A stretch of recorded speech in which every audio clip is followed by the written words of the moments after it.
Hey guys, it was great meeting with you today. Let's quickly go through the changes that you asked for now that I've had time to clean them up. So we'll do a quick tour of the outside, and what I want you to notice is that I'm adding in the swing lines for the casement windows. In order to save you guys some money, I'm opting to say let's not make each of the double windows double casements, which ideally I'd like. It just lets you have even more fresh air, but certainly just going with one single casement and one fixed window at every paired window will still get you plenty of fresh air and will save you a lot of money. Fixed windows are about a third of the cost as casement windows. So you'll see that consistently throughout all of the pairs of windows that we have. So what we're seeing here is not much has changed at the front, just reconfirming that we're going to have a single sconce here at the side, downlighting the address for you, and we're not going to do a sconce here at the peak of the roof there. And as we continue around, fixed window here above the gas meter. This kind of window is an awning window, meaning that it would hinge at the top and push open from the bottom. We've got the water heater and a water treatment system here. These are just mock-ups, not exactly going to look like this. Here at the great room, I'm showing each of these paired windows is just casement on the left-hand side so that as we crank the window open, we are opening the window towards the backyard and not towards the street. So that's consistently being applied here. At the back, we're seeing no pergola structure, no additional hardscape, and we're seeing the heat pump here. And the big change here is we've changed out that false vent for a nice circular window. I'm really happy with this. I think it looks great on the outside as well as the inside, and we'll see it on the inside a little bit later. But I'm really happy with the way this looks. I love it. At the kitchen here, I'm showing two casement windows flanking a fixed window at the centered on the sink.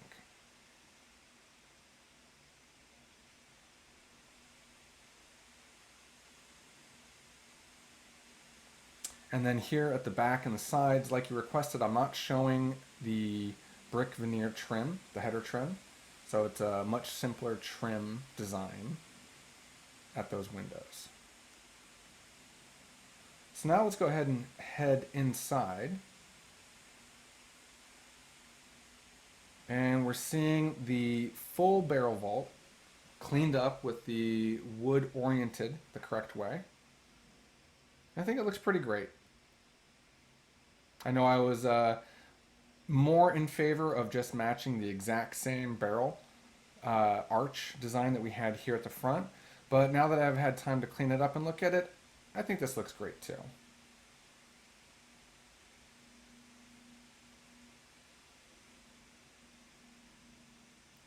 We're seeing the concealed door with self-closing hinges here at the master suite.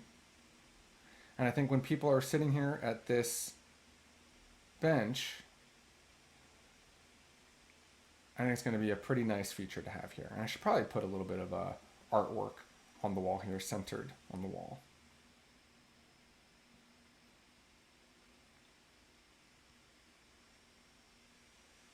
Continuing into the great room, from here, I'm really happy with seeing this round window, 36-inch or 3-foot diameter window right here at the top of the wall. I'm really happy with that. And per your request, I've gotten rid of the side wing walls, and I'm happy with it. You know, I know I had a reason for it before to catch the end of the cabinets, but based on the changes that we made together during the meeting, I'm really quite happy with this. So these deep cabinets are coming out a lot deeper now. This wine fridge is going to have a open space behind it, but we'll bring the face of the wine fridge out flush with the face of this standard depth fridge here. And I've gone ahead and I've added in one more upper cabinet here on the right side. And I feel like that's nice to see a bit more symmetry around these three windows here. Still sticking with the multi-lamp pendant over the island, but just on one cable. Slightly offset from the beam so we don't have to worry about running electrical through this structural beam. I've made another change here, cleaning up the countertops. I've decided to what's called waterfall slab this countertop down to the ground instead of just seeing exposed cabinet ends like we're seeing here.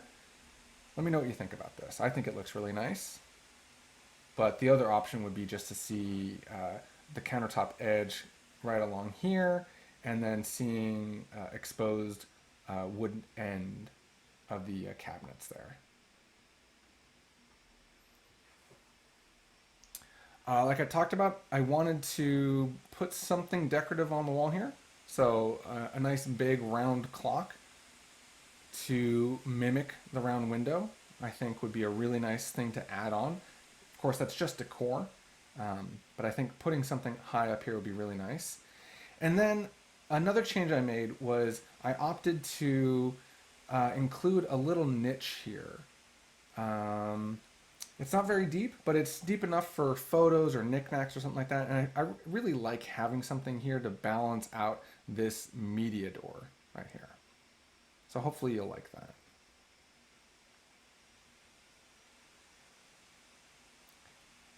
And then no real changes here, but just so that you can see it in the video here, here's a really rough mock-up of the kids' bathroom.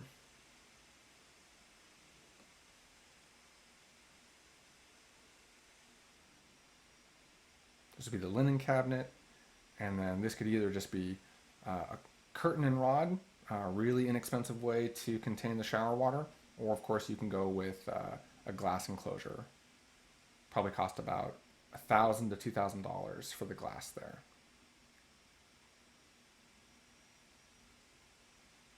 And then of course there is that skylight here. Oops.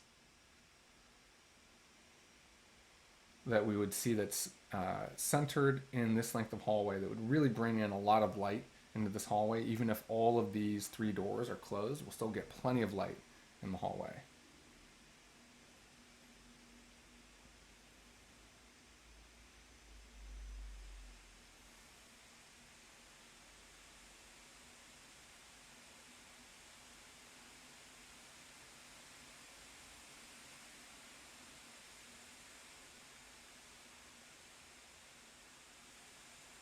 It's pretty fantastic, guys. I look forward to hearing your thoughts on these changes. And if all looks good, I will go ahead and send the working files over to the structural engineer. Thank you guys so much.